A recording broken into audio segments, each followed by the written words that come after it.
Okay, good morning, everyone. I'm really excited about today's call because we have a wonderful special guest, my beautiful wife, Kim, who's going to be joining us today. And we're talking about building a social media platform for growing your business. Kim has been on Instagram specifically. We are going to talk about Instagram today. One thing that we've certainly learned is it's a different strategy for each platform, right? So if you take Facebook, that's going to be a different style and approach. TikTok's going to be a different approach. LinkedIn's going to be a different approach. And you'll reach different audiences with each platform. Yeah, yeah. So with that being said, I want to just perhaps by way of introduction, Kim, do you want to perhaps tell people a little bit about your journey, where you're at now with social media, when you got started? Sure. First of all, I just want to say I am not an expert. I am not an expert. I'm just an average mom wanting to share some content, share some things that I'm passionate about. And I think that's the key. If you're sharing things you're passionate about, people will respond and they will want to know what it's all about, what you're sharing. So I don't consider myself an expert, far from it. I've learned lots of things along the way and made lots of mistakes along the way. About a year ago, I've always done a lot of DIY, and I started doing it more in this new house that we've built. And I started because a lot of my friends were asking me if I could show them how to do certain projects in their homes. And it just got to the point where it was just I was sending like separate videos to everyone individually saying, hey, this is how you do it, this is how you do this. And I was just like, this is getting too much. I can't send individual videos to every single person. So one of my friends actually said, you should do an Instagram DIY. And I was like, well, my first thought was, I am too old for that. I can't do that. People don't want to watch an old woman, mother of 8, like, doing all this stuff. And you'll be surprised when you're passionate about something, people will watch and they want to learn and they want to engage with your content. So that's what I started doing. And I really wasn't to get a certain number of followers or anything like that. I just wanted to share what I was doing because I love empowering women to pick up power tools and give it a go. So that's where I started, and made lots of mistakes, learned lots of things along the way. And I've been doing it for about a year now, sharing on Instagram. And I do know a little bit more than when I started, but there's still so much more for me to learn. So that's where I am right now. And just for context for people, how many followers do you have on Instagram now? Just under 25,000. Yeah. And in terms of, I mean, you've had a few videos go viral as well. What's the biggest? Yeah, I probably had just under 1 million views on some of my videos, which is a little bit crazy when they go viral. Sometimes there's no right or reason as to why it goes viral. It just gets picked up by the algorithm and off it goes, and you get all kinds of comments, and you've just got to be able to sift out the negative comments. And yeah, it's great when things go viral, but it also has its negative aspects as well. Sure. Yeah. So for someone wanting to get started, what are some of the first things that you do getting your account set up? And I think, and it depends on what platform you're going to do it. First of all, do not use your personal accounts. Don't use your personal Facebook account, your personal Instagram, whatever account. So let me just tell you this: Facebook is for the older generation. Instagram is for the middle generation, and TikTok is for the young people. So depending on what audience you want to get to, you want to choose your platform accordingly. Now, I have a Facebook platform. I don't really use it all that much because my main niche, my audience, is people like 30 to 50. So they're the Instagram era. They're the most people are on Instagram. Younger than that, you want to go on TikTok because very few people over 30 have Instagram. And so it's all age demographic. So my niche is Instagram, and I think that's a good niche for everyone who's wanting to promote Niken products. And Facebook and Instagram, I would say, but TikTok's also great. The great thing about creating content for one platform is that you literally just save your videos or save it and then just upload it to the other platforms so that you can just share it out, and it's no extra work. But you really want to create a niche. You don't want it to be too broad. So, create a profile on a new page, a new account that's going to be specifically for what you're going to be sharing, whether that's nutritionals from me, Ken, or healing or technologies. You don't want a broad approach. You want it to be as niche as possible so that people can find you and they will follow you based on that, whether it's alternative health or create a niche that you can start with, not on your personal accounts, on a public account, because you want your account to be public. You don't want it to be private. So you don't want to be sharing all your personal family things on necessarily, because it's public and anyone can access it. I mean, I share very carefully on my Mama Can Build a channel videos with the kids in, for instance, because I don't want all those people having access to videos of my kids. So I do share about my family because followers want to know about your family, and that's fine, but I don't share anything really personal on there. I keep that for my friends and family on my personal accounts. So when you're getting started, you're picking deliberately what platform you want to use because it's got different audiences. Yeah. You're knowing what you're about before you even start, because your name, for example, Mama Can Build It, kind of speaks volumes to your potential audience, right? So it makes you more searchable, more accessible, more relatable. So going into this, as you get going, you're setting up a new account. Your privacy settings are different to your personal one because you want the public to be able to reach and engage and interact. Yeah. So you want your handle to be something specific for you. So your handle is the name, the account name, and I would name it something that's really specific to you, that is representative of what you're sharing. And then underneath your name handle, you'll have a little bio where it was shared very briefly what your account's about, what people are going to get from your account. So as soon as your page comes up and they check on your profile, they can see what they're going to be getting from your account. Like mine will say, let me share. Mine talks about DIY. I don't know whether you know, but Instagram and Facebook have actually just all gone down this morning. It's like worldwide news. It's crazy. So my bio, it just says Kim Woodward DIY and home. That's what I share. So, and then my bio says self-taught DIYer and woodworking, saving money as I go, empowering women to pick up those tools, keeping it real, and you can do it too. So it's a very brief little bio so people can instantly know what they're going to be getting into. So, yeah. Yeah. There's a quick question. Do you need to go to GoDaddy or a platform like that to get a paid email address? Absolutely not. No, you don't need to do any of that. You just set up a regular account. Instead of making it private, you make it public. So people who are searching the topics that you're talking about will find your account.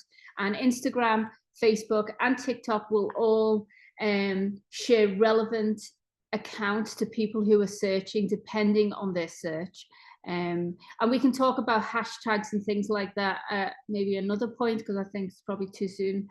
But hashtags are important in you using your content. They help people search too. Now, you've got a Like to Know It, an LTK account linked to yours. Do you want to tell them a little bit about that? Or? Okay, so how many people have heard of LTK or Like to Know? Is that complete? Okay, so nothing. Okay, so LTK is a separate app. It's free of charge. It's no cost. You don't need to pay. I've not paid for anything. Just so you know, you don't need to pay for anything. So it's an account where you sign up for it, and it basically allows you to link products, any products that you're sharing. It allows you to link them on your Instagram pages. So let's say you're sharing an econ product, the LTK creator gives you a link. So you go into their account, you put the picture in of the product you want to share. Then it creates a link for you, and then you copy and paste it into your Instagram. And then what happens is when you're sharing stories, you say, here's the link, they click on the link, and then it will automatically take them to the product, but not just to the product, it will be to the product under your name, so that any commissions, anything like that, will go back to you. And also you can have in your bio, here's my LTK page. It's actually a separate page. So any products that you've ever shared, people can click on that LTK. Yeah, Linktree. Yeah, so yeah. They can click on that, and all the products you've ever shared will be in that one place, so they can find them there. But also, if you don't want to set up the whole LTK. There is another way that you can do it, which I think is just as effective, is a highlight bubble at the top of your page. So if you look at my page, there's little bubbles at the top and it shares every project I've ever done and step by step. You can just have a highlight bubble saying products I've shared. And then in that little highlight bubble, you've saved all the links to those products. That's another way of doing it. When you get to a certain size account, it's good to have a link tree or LTK page where you can link all your products. But I think starting out, I think it's perfectly fine to have a highlight bubble with a little banner underneath saying products that I'm sharing. Yeah, those highlight bubbles are a great way to compartmentalize and categorize your content to make it easy to view. So you could have a highlight bubble saying backflex or something, and all the information that you've shared on that product is in that one space. So whenever you film the product or share a product, you want to save the stories of it in those highlight bubbles for people to always refer back to. Okay, so we're starting to get into content now.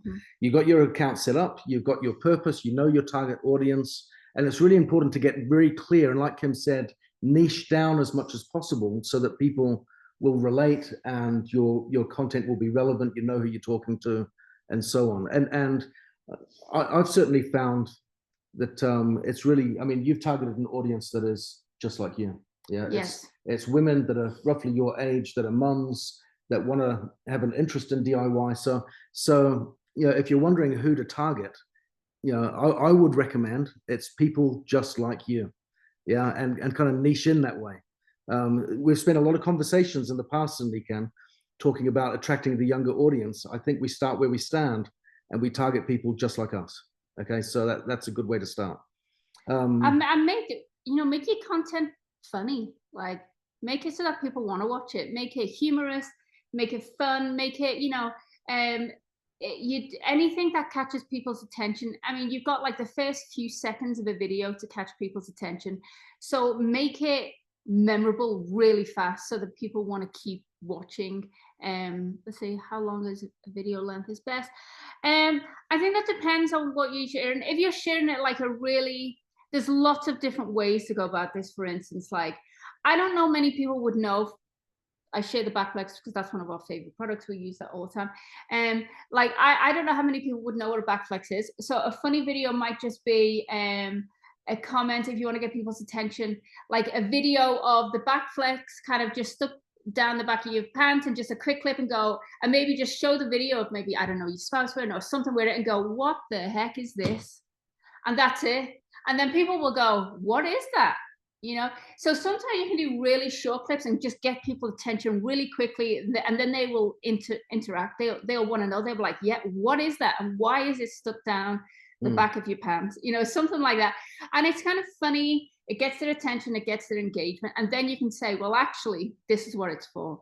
And this is, you know, so there's lots of different videos that you can make. You can make those quick, funny ones, but then you can make the more serious ones where you're talking about how it's helped you health-wise, and you want to grab people's attention with a hook. Like, so the first thing you can say is, have you got back pain? And we know lots and lots of people do. So as soon as you say that, people will relate. They'll go, yes, I do. Let me show you what I used, you know, and grab their attention real fast. You don't want to start out with a long kind of instruction. People will just click off. So the answer there is there's a combination effect at play here. Sometimes there's short videos, sometimes it's long, you know, but the reality is when you go, well, which is best? How do I know when to use it? We need to be posting on a consistent basis, right? So this is key, is that it needs to be consistency. But what makes it really work is those first 3 seconds. The first 3 seconds grab people's attention because you've got them while they're scrolling. And if they're scrolling and you grab them in the first couple of seconds, they will stop, they'll watch your video.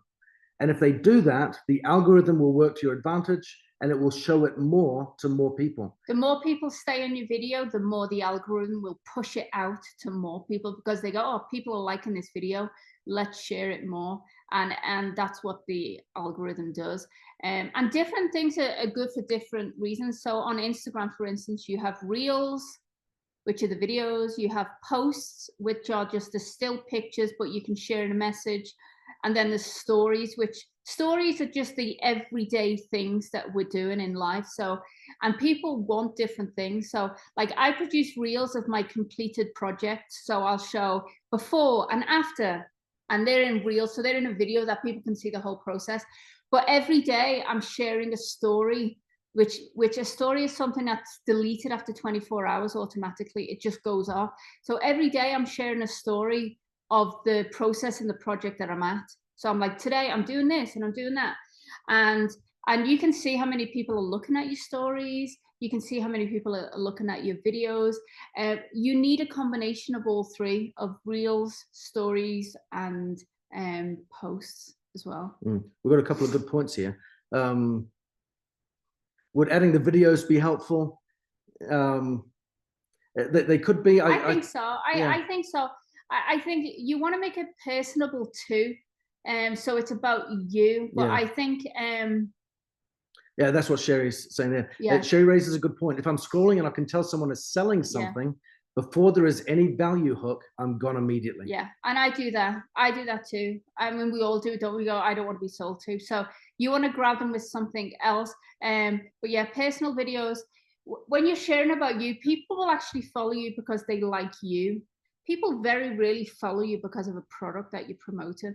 I promote some other people's products because they give me lots of free things. Like, companies will give me free things and I'll promote it. But people will look at your products because they like you. Like, the people that I follow, I will click on their product links because I like them and I trust them. So you want to build a personal relationship with your followers first, because if you start bombarding them with lots of products, they're going to be out. They're just going to go unfollow. You want to make it personable first, that they come to look at you, to learn about you, they like you, and then that's when you gain their trust, and you can start sharing products, but not too many products at first. We're getting into some real good meat here, because this is I've seen too many people in network marketing go, social media is awesome because I can access the world here. This is great. And they immediately go to sell, and they sell as much as they can. And whenever they post, they're selling, they're promoting the product. What's your take on that? None of it. I mean, just think of your own personal experience. If you're looking at it and you see people just sell, I mean, I would just unfollow. That's what I would do. So imagine if it was you looking at this video and saying, okay, what is it trying? Is it a benefit to me? And what is the benefits? You got to get those benefits out real fast. But you don't want to do too much. Otherwise, people just go, you're just here to sell to me. You're not here to create content that I enjoy. So it's a tricky one, and it's not one that I've mastered yet. But because I, for instance, like, lots of brands reach out to me, and I don't even have that big of a following at this point. But lots of brands reach out, and I have to say, yeah, no, sorry, I don't want to share that because I don't want to put people off. So you've got to be really careful in how much you share things. But obviously you're setting up this page in order to share things, so you want to make it count. So it feels like a rock and a hard place, doesn't it? You're creating this to promote and share, but if you're overtly promoting and sharing, it turns people off. I would just say, start with the things that you're most passionate about, the products that you're most passionate about, and stay on that product for a little while and share regularly about that product. Don't just hop around to product. Start with just one product that you're most passionate about. You got to drill down there into the why. Why are you sharing this in the first place? Because if it's to get a sale, then that's going to start to come through in your content, and it will turn people off. If your objective is bigger than that, it's you're wanting people to have an experience, to have some type of improvement in their life, and you're offering that in the context of well-being and relationships and community and sharing and support, then it starts to build a different picture. So you want to look at the bigger picture there and speak to that. I think don't worry too much about follower count, because that really doesn't mean a lot. I mean, everyone seeks it, but it really doesn't mean a lot. I've found the most engagement, the better the engagement, it's actually when people are watching your stories each day. That, I think that's a bigger key to success. Like, a friend of mine, she has 300,000 followers she does a DIY channel as well, and she she says, you know, she gets like 900 views on her stories. So out of 300,000 people, only 900 people are looking at her stories. And that's not great. I mean, I have 25,000 followers, and I probably get an equal amount of views on my stories as she does. So followers don't really count. It's the eyeballs that you're getting on your page. And I think reels are great if it does go viral and people can see, you can see how many people are viewing it. But I think the most engaged people are the ones that are looking at your stories. So you can just click on the bottom of your page, you can just click at the bottom of your page and see on that story how many people are actually viewing it. And that will give you a better indication of how far a reach you're getting in what you're sharing. The post can be done ahead of time and scheduled on Facebook. I think you need a different software platform to do that for you. I don't think you can do that within the app. You can do it, but it needs to be within another app that does that for you. And I think that's probably a paid app as well. It wouldn't be a lot, but if you wanted to have a schedule, then yeah. Now, before we get to Denise's question about how much time do you put into this each day, I want to, before we pivot that way, I want to kind of stay on this topic of content. How frequently should people be posting in terms of, you've got different types of content on Instagram, right? You've got posts, like Kim said, which are images, and you can add, you know, kind of verbal content to that underneath, of course. Written content, I mean, you've got reels, which are short videos. You've got stories, which last 24 hours, and they can be a picture or a video or what have you. How frequently should you be posting on a daily basis? So I'll just say this, the algorithm changes all the time. So if you can search up, you know, content. I mean, find some social media people who really know what they're doing and follow them, because they're always up to date with things. And I follow some social media people who are on the pulse of everything. And as the algorithm changes, and it does all the time. So right now, I mean, like today, the thing is they say you should post at least 3 stories a day. Now stories, I do them all back to back. I just post 3 stories, and it'll be, here is me cutting the wood for this project. Here is me nailing it to the bud. And my stories will be like 10 seconds each. They're not long. And I just post 3 stories. The algorithm right now wants 3 stories a day. That's what I do. And they might be 10 seconds each. Reels, depending on what you're talking about, the shorter the better. But also, you know, I would say under a minute is good right now to keep people watching. So 3 stories a day, at least 2 reels a week is what I'd say to start with. That just engages your audience. Okay, the difference between reels and stories. So I don't know whether you'd be able to see this. It's hard when I can't show you. Let me show. Okay, can you see that? Okay, it might be a little bit blurry. Okay, so this is my Instagram page. So the bottom squares here are where all my reels and posts are. They're always there. They're always, you can just click on them and it will play it. A story is shared up here where my profile is. So if I click on my profile, it will show the stories that I posted yesterday. So these last for 24 hours and then they disappear. So you don't need to do anything about that. So these are just, so people can click on and look at the stories that I've been posting, yeah. And so that's where you find your story. The way do you do a story is this little add button at the bottom of the page here. You click add, and when you click that, it'll be, do you want to add a reel, do you want to add a story, or do you want to add a post? So click there. So this little button here, plus button, it'll say, do you want to add a post, a story, or a reel? And you click on that and you'll go, I want to post a story right now. And it'll already be a video that I've saved, for instance. So in my photos, I've got videos like I've just, oh, let me click on it.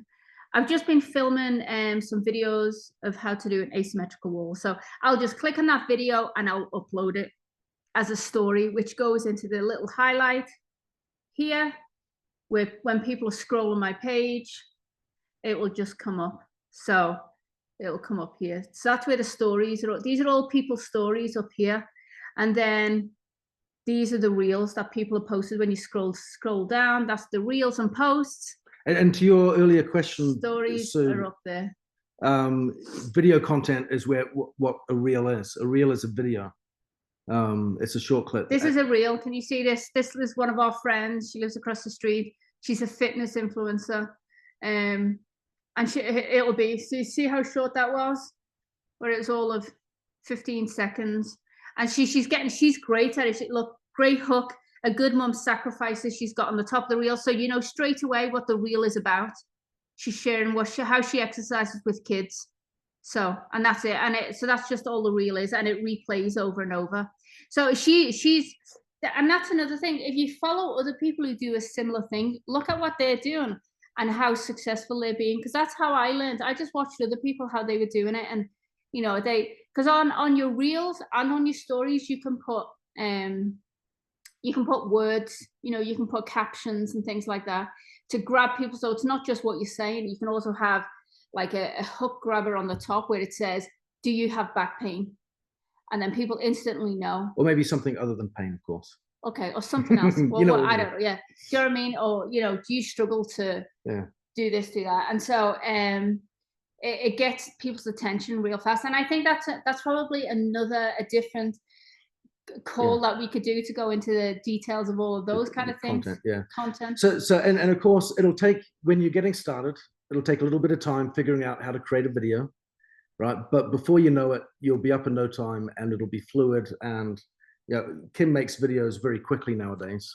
You know, so because she's doing when I was starting, it would take me so long to like do a reel, to edit it. Instagram actually makes it really easy to do.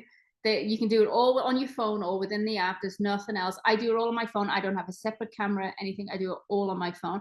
And they do make it really easy to do, but it's a trial and error of learning how to do it. But now I can literally do a reel within 10 minutes, edited, everything, music on the background, all of that stuff, and then throw that out. Okay, so in terms of content, then what we've covered is, you know, if you want to really build this and make it work, you know, we should aim to do 3 reels a day, 3 stories a day. And stories don't need to be edited, just so you know.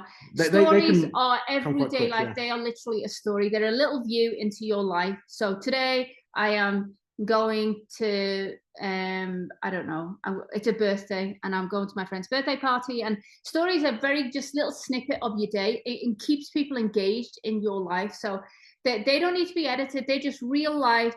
Let's keep it real. Whereas the reels and the posts, they're a little bit more curated to look a certain way, to appeal to certain things. So you want to edit them a little bit more, because their stories don't go viral. They can't go viral. Stories are just a little bit about you. Reels are the things that reels and posts are what Instagram picks up and sends out into the hemisphere. Stories don't have the capacity to do that. Stories are only seen by the people that follow you. Now, people can share your story, and you can turn your story into a reel, but you don't have to worry too much about stories being so curated, because they will just stay within your follower group. They don't go out anywhere into the ethernet, you know, whereas reels do have the potential to go all over the place. So you want them. I mean, you want to have your hair done, for instance. Like, I share my stories when I've just gotten out of bed and I'm like, look at the state of me, you know, I'm going off and I've got sawdust in my hair and, you know, all kinds of stuff. And I don't care, because it stays with my followers and I want to keep it real. This is the reality of doing DIY. It's messy, and it's, you know, and whereas the reels, I don't always want that. If it's going all over the place, I want it to represent what I'm sharing really well. So yeah, so 3 stories a day, two reels a week. Yeah.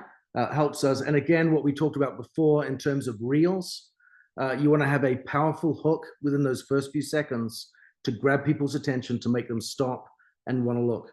Now, here's the big question. If you're posting this many reels a week and this many stories a day, and we're looking at hooks and we're looking at content and how long is a good video and how short should it be, and so how do you know what to post? You've been posting every day for a year now. Yeah. So how do you figure out what's going to work? I don't do every day. I don't do every day. I always take Sunday. I don't do anything on a Sunday. And then I have other times where I don't post. But just so, the reason why Instagram says 3 stories a day right now is that that's what they say keeps your audience engaged with you. And it's amazing if you miss a few days how it actually drops the engagement. So you don't have to do any of that. That's just a suggested if you want to get the most engagement from the people that are following you. That's all. Because it's not, as Kim said earlier, it's not about the number of people that follow you. It's about engagement, right? So people can have hundreds of thousands of followers. Maybe they've bought them, but if they're all bought followers, right, it means absolutely nothing. If you're putting out lots of terrible content and people aren't engaging, it means absolutely nothing. Someone can have 1 million followers, and all you need to do is click on some of their posts or their reels, and you'll be able to see very quickly, like if they've got 1 million followers and they're getting 10 comments on a reel, no one is engaged. And that's what a company would look at as well if they want to be sponsored by. They're looking at how they're being engaged with, like, are people engaging with their content? Because if they're not, then it's completely useless. Yeah, it's not going anywhere. So how did you learn what to post? Because this is the big question for most people. Trial and error. You'll see, because what will happen is if you post something, you'll see how many people look at it, how many people have liked the post, how many people have commented on the post, and you'll just learn what people like to see from you and what they don't like to see from you. Now, based on the fact that you're promoting products and that's your intention for doing this, then that's really valuable to you. For DIY, for my DIY, I'm not promoting anything. I guess I'm promoting myself. But for me, in my circumstance, I'm like, I'm just sharing this with you because this is what I love. And if you don't like it, you can go somewhere else. That's totally fine with me, you know? So it's looking at why you're doing it and what you want to get out of doing it. That's also a good strategy for promoting anyway. Yeah. Right. It's like, I'm passionate about this. And if you're not interested, that's okay. You can just scroll past and move on up, you know? So different people have different wants that they want from social media promotions, and so yeah, it's just knowing what you want. You've also followed a number of people that have got accounts like you, right? This has been a way of learning what's on trend, what works, what doesn't, is observation of other people's accounts. Especially if you're all doing it together, if you're all setting up, then make sure you all follow each other and engage with all of your other posts, because that'll show other people, oh, look, people are engaging with this post and they're liking each other's posts. I would definitely say that support one another and engage. The DIY community on Instagram is very, very close. We all follow each other. We all support one another. We share their posts, their reels, their story. If we like something that they've done, we will promote it and share it and say, hey, go give my friend a follow. She's building this right now and it's great. And so there is a great community out there of people who have the same kind of desires to share health and wellness. And it's great to be able to get into those groups and circles where you can all share each other's content and promote it.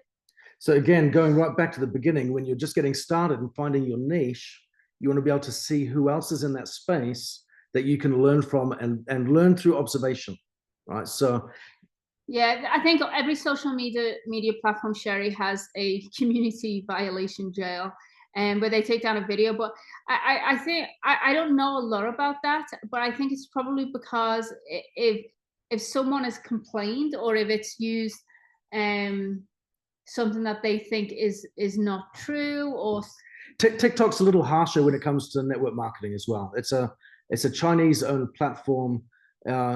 Network marketing and direct sales is not an accepted business model in China, so they've got some stricter rules there about what type of content they allow. I've never had a video taken down, but I guess, yeah, I don't know a lot about the network marketing space on social media, but I know lots of people promote. My brother works for another network marketing company, a very successful one.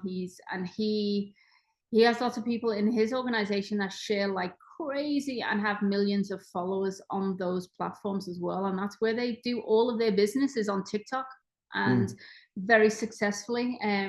So I maybe go and look at other people's videos who's sharing certain products in other companies as well, so that you can just see how they're doing it, because you'll get a good idea of what's working for them as well. So a couple more questions, then we'll need to wrap up. We've gone over just a little bit, but I think hopefully this has been helpful and insightful. Yeah, getting a lot of nods there, which is good. So Denise asked before, she's got a couple of questions. I'm going back. Yeah, how much time? How to edit? Sorry, really. I use Instagram to edit everything, and I use that account. The only other editing thing that I have that is free, because I don't want to pay for anything, is CapCut. CapCut is a great editing app, and I use that to speed up my videos and things like that, which is the only thing I can't do in Instagram, and when I want to speed them up and slow them down in one video. So CapCut is great. It's great for TikTok as well. So yeah. Okay, so how much time do you spend? Now, this is probably a nuanced question for you, because Kim will spend time creating content, but she's also filming projects that she's doing, right? So this is an advantage that we have in Nicam. We're not having to rebuild that wall behind us or do all that kind of stuff in order to get going and create content. But how much time would you say you spend? It's different each time. If I'm in the middle of a project, I spend a lot more time. When I'm not doing a project, obviously I still need to find things to share and promote. So it's different all the time. Like in the throes of a project, I could spend 4 hours a day working on that project while I'm still filming it at the same time. What I try and do for my space is I'll film a load of content like in one day that will probably give me stories for the next week, and I'll just put them out each day. So it's different. When I'm not in the middle of a project, I'll still share stories, but it might just be little things like, look at the snow that we've got today, and oh, the kids have done this today, or because I still need to put content out there, but it's not building something or a project related content. Or I'll share tips. Here's a tip on how I do this or how I do that, because you still have to get that content out even though you're not doing a project currently. So like Ben said, you'll have a little bit easier because you will always you're not filming content for projects that you're doing at the same time. So I guess it's different, but you can literally, however long you want to do it is how you can do it. However much spare time you've got is how much you'll put into it. Yeah. Now, I'm mindful of time. We've gone over just a little bit, but there are a couple more questions I want to ask, if that's okay, just before we wrap up.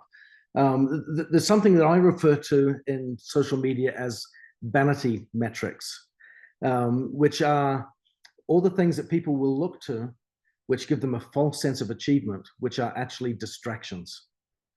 Do you know what I'm talking about? Do you want to elaborate on that a little bit in terms of, when people get started, there is such an enticement that we can attract such a big audience, and we see people on there. I mean, you think about the early days of network marketing, when what do? Go out there. The first thing you do when you get going is you build your 100 names list, right? So 100 names, and you write it out. We've got more than that on our phones, but we see people on social media with literally millions of followers, and we go, oh my goodness. 1% of that would be awesome to convert to sales, and wouldn't life be wonderful? And how do they do that? And it's got that incredible appeal. But people can get distracted with trying to go viral. Viral doesn't always convert to sales, and viral doesn't necessarily mean it's your target audience, right? Yeah. So that can be a little bit distracting if we're pursuing virality in our content, but also speed of growth and audience, and the very tempting allure of these platforms that say, pay $10 a month or $17 a month, and we'll get your followers up and that kind of stuff. I can share this experience. There's a lady that started out with me around the same time, like I say, in this DIY community, who we're all very close with. We started literally the same week. She posted one video and it went viral real fast. She got 100,000 followers her first week. And she was overwhelmed by it. She was like, I don't even know how this happened. It went viral. And you can't always tell what's going to go viral, but it went viral. Anyway, we've both been doing it for a year now, and her follower count is just going down, down, down. And so if you grow exponentially that fast, it doesn't mean anything, because it doesn't mean people are going to be engaged or anything like that. Whereas if you grow organically, just quite slowly, you will get great engagement, because people are there to stay there. Like, her followers are unfollowing her, it's going down, which has got to be really deflating for her, because all she looks at is the fact that she's not growing. But it's really tricky. Don't be put off by follower count. Focus on engagement. Are people interacting? Are people liking, commenting on your posts? That to me is way more valuable. Yeah. So engagement matters most, right? We want to make sure that we've got people liking, commenting, and of course, when they are commenting, we're interacting. And that can be where a lot of the sales can happen, where the interaction can lead to conversations that then turn to DMs, private messages, and separate conversations where people are asking for links and so on. It was asked earlier, where can I put a link to my Niken PWP? I can't, I'm not sure. I can't answer that question. I'm sure you can link it. So when you're on Instagram, you go to your links page, and I think what all you do is you go to your PWP. You can put it in your bio. You go to the, you put it in your bio. You go to the search engine bar, copy and paste where your link bio is, where your PWP is, and then link that in your Instagram if it's on a story, for instance. But yeah, otherwise you could put it in your bio, so it's right at the top of your page if people want to know where they can go. Yeah. So we've covered a ton. So I guess to wrap up this last point, and then we'll kind of round off here, is whilst we've got a big audience to connect with, the principles of building relationships of trust and converting people from cold market to warm market apply on social media just as much as they do in person, right? So it's something that takes time, and I think Sherry alluded to this earlier in one of the comments. It takes time to build that relationship. It requires patience. It requires authenticity. It requires a love of the subject that you're talking about and why you're there and why you're promoting and advocating and championing your message is because it's something that you love. And when you find people that are like-minded, they'll connect, they'll love it too.